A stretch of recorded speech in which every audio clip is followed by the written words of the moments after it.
Thank you very much. Now, my next guest tonight enjoys a highly successful career as a stand-up comedian, spoiled only by hundreds of appearances on Channel 4's improvisation programme, Whose Line's It Anyway? Joining me here tonight is your friend and my colleague, Greg Proops.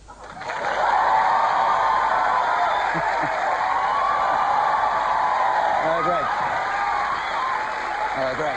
Right, sit down. Now, hello. Now, one of the most frequently asked questions I have is, do you and Greg really hate each other? Because for some reason, there's a sort of bit of back chat on the show, but I have to explain, we have a kind of love-hate relationship, don't we? I love you and you hate me, so... I'm sorry, were you talking to me? I wasn't really listening just now. Yes. Sorry, should I have a buzzer and give you a style to do this? No, that's do it in all the right. style of a chatty guest. Yeah, okay. Yeah, And, yeah. You can do it in the style of a patronizing host. Yeah. No, you know, Yes. you and I are buddies, and but no one needs to know that. No, we have to pretend to hate each other. Yeah. But there is a little bit of falling out here because having, you know, made you the big star that you are by bringing you on improvisation and everything, you've gone off with another man. I have. You've gone off to America to do the American version of Whose Line, which is exactly the same as the British version, except I don't introduce it. Well, you know, Drew Carey hosts that one, and he's a little different than you. Yes. He's very gentle, and... But you know, Clive, I like it rough, so I miss you. No, but on the show, I mean, is it... but is the American version very different in terms of the jokes you can do? Yeah, we can't be quite as sassy as we can here on the island. Because, you know, in America, if you say a swear word, someone's going to say that later and then blame you, and then there'll be a lawsuit. Yes, yeah. People come to my house and say, you swore, and now my child dropped out of college. Yeah. We don't deal in double entendre in my country. We deal in single entendre. Yeah. And so if anything, no matter how oblique, people go, he said the word hard, and that's it. Yes. So how do you do if you're referring to President Clinton or something? Because everybody's now very familiar with all the activity in the Oval Office and the corridors off it. Activity's a good word, isn't it? Yes. Yeah. So you're automatically having a drink of water at the thought of what goes on. I'm down with Phil, you know. I don't know. Are you? Yeah. Well, you forget that we run our country in kind of a Springer show manner. Yeah. So you're allowed to lie, and then later you cry and say you were sorry, and everyone goes, that's okay. Yeah. You know, but I just think it's also America, you know, because you sent the Puritans over first to start the place. And thanks for sending over the best and brightest, by the way. Yeah. Gun-toting psycho-Christians wearing buckles on their heads. What is your status in here? I don't want to sort of talk dirty, but talk tough. There was a suggestion a couple of years ago that you had to be deported because you were too American. Yeah. I accidentally killed a guy in Huddersfield, and, you know, what a hassle. But that wouldn't be enough.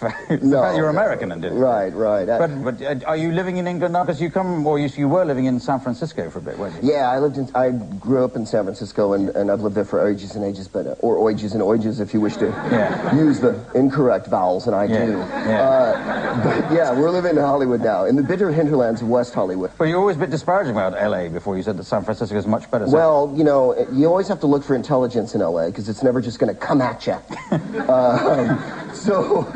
Yeah, I'm there because they make TV there. You don't go for the natural splendor and beauty. As you notice, there's like 2 trees and a guy standing there going, I used to rule this planet when it was underwater, and that's about it. But there's some suggestion I heard that you're going to be in a Star Wars movie, or is that a secret that I'm not supposed to know? Well, no, there's a sequel. I think everybody in the world knows now. Well, what are you going to be, Jabba the Hutt, or...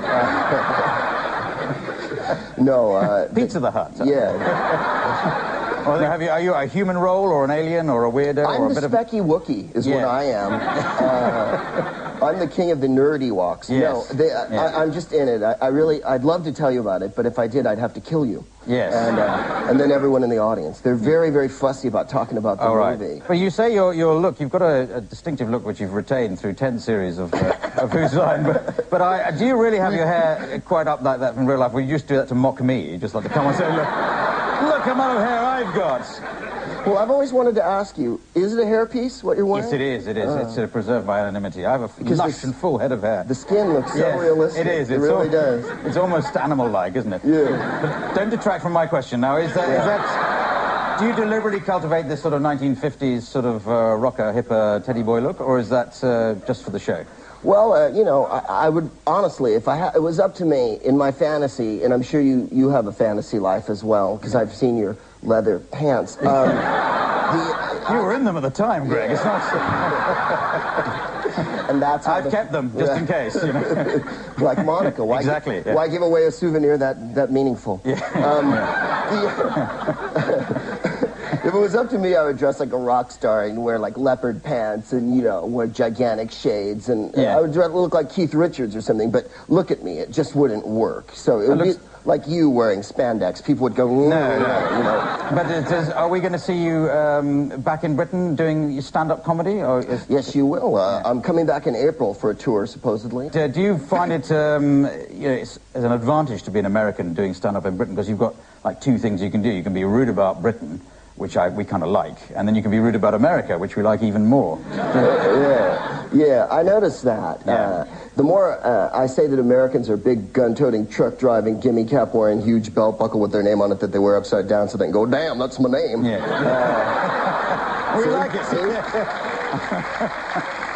Then you like it. Yes. So what do you say about it? What are your observations of Britain when you come here? Well, it's nice, isn't it?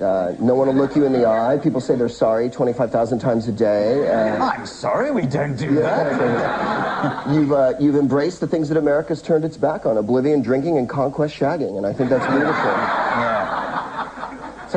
So do we get drunk in a different way than Americans? Oh, in a different way? I think you get drunk always. Yeah. All night long, as many pints as you can hold, and then you're back to the house to drink lighter fluid out of a jar or something. Yeah. There seems to be people drink here like someone's going to take it away from them. Yes. Yeah. And what about when you go around sort of cities? Do British cities measure up to...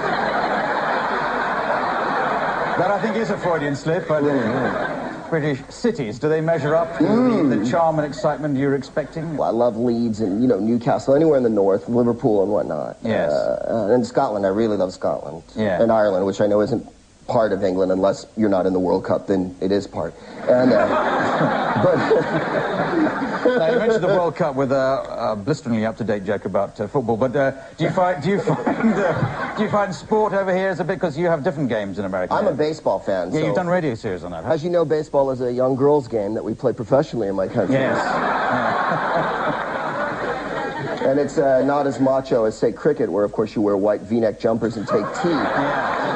I know cricket is a bit of a slow game, but baseball can be a bit, you know, long gaps between actually any score happening. What is is that so you can all sit around drinking weak beer and getting fat on hamburgers, or is that...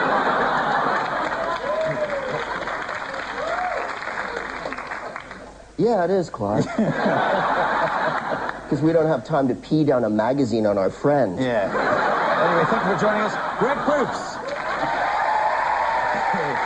Thank you to Greg Proops and Will Smith. Also thanks to you, the studio, and everyone watching home. It's me, Clive, and saying good night. Good night.